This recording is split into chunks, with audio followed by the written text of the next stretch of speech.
Hi, in this video I'm going to show you how you can remove synced contacts from Outlook on your Microsoft Teams account.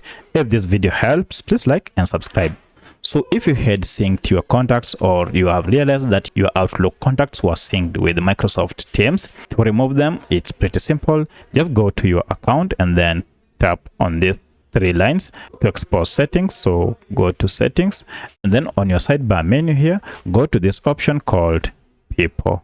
Now under people, you can see we have these options: synced contacts and blocked users. You want to go to manage here under sync contact, and here you will see your current devices that are linked, and also you'll see contacts from Outlooks that are synced. As you can see, I'm told already synced contacts here. I have this from this Outlook account. To remove, just click on remove here, and you're told if you change your mind at any time, you can turn off contact sync.